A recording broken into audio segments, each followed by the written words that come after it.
আমি একটু কারেকশন করে দিই, বাউল ভাই যেটা বলতে চাইছে আমি যদি ভুল না বুঝে থাকি যে সুপারভাইজাররা শ্রমিকদের সাথে অনেক সময় খারাপ ব্যবহার করে। আপনি তো এটা মালিক না, মানে সুপারভাইজার লেভেলে যারা থাকে বা ফ্লোর লেভেলে ম্যানেজমেন্ট থাকে তারা ম্যানেজমেন্টের কথা। আচ্ছা ম্যানেজমেন্টের কথা। এখন এইটা উনি যেভাবে ঢালাওভাবে কমপ্লেন করছে আমি সেটাকে মেনে নিচ্ছি না, আমি একদম উড়িয়েও দিচ্ছি না।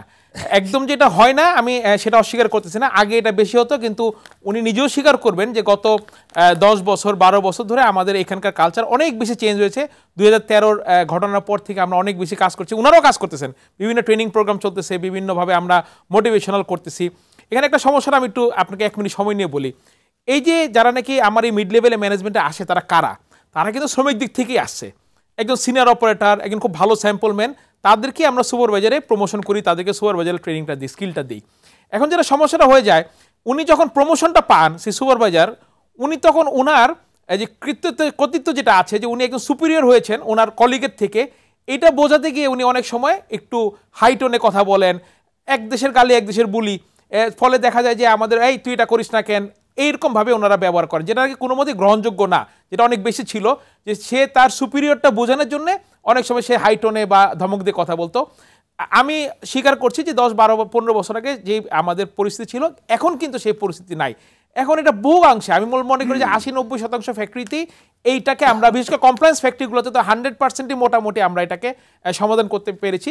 কিছু জায়গাতে ওই সুপারভাইজারের পার্সোনাল একটা ব্যবহার থাকতে পারে, কোনোখানে তার সাথে শ্রমিকের ঘনিষ্ঠ সম্পর্কের কারণে সেরকম অনেক সময় ব্যবহার করে, তার একটা গার্জেন স্বরূপ, তার ওই বড় ভাই বড় বোন স্বরূপ আচরণের কারণে ওই মহিলা সুপারভাইজার হয়তো কোনো একটা শ্রমিকের সাথে বকা দিয়ে কথা বলতে পারে, যেটা তারপরে এটা আমরা অ্যালাউ করি না।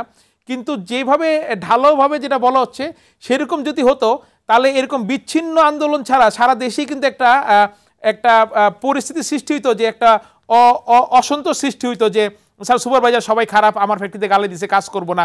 সেরকম কিন্তু হচ্ছে না, 2-1টা জায়গাতে হচ্ছে, আমরা সেগুলোকে অ্যাড্রেস করতেছি এবং সেখানে আমরা ট্রেনিংয়ের ব্যবস্থা করতেছি। এবং সেই সাথে আমরা কিন্তু শ্রমিক মালিক দুই পক্ষ মিলেই, শ্রমিকদের সংগঠন আছে, ওয়ার্কার্স রিসোর্স ইনস্টিটিউট আছে, ওয়ার্কার ট্রেনিং ইনস্টিটিউট আছে, আমাদের ট্রেনিংগুলো আছে। আমরা কিন্তু এখানে এই মিড লেভেল ম্যানেজমেন্টদেরকে ট্রেনিং দিচ্ছি, বিভিন্ন আন্তর্জাতিক সংস্থার মাধ্যমে ট্রেনিং দিচ্ছি, যে কীভাবে আমরা এই ব্যবহারটা ভালো করে আমরা প্রোডাক্টিভিটি আনতে পারি, এবং আমরা অনেকাংশে এটা আসে মনে করি সফল হয়েছি।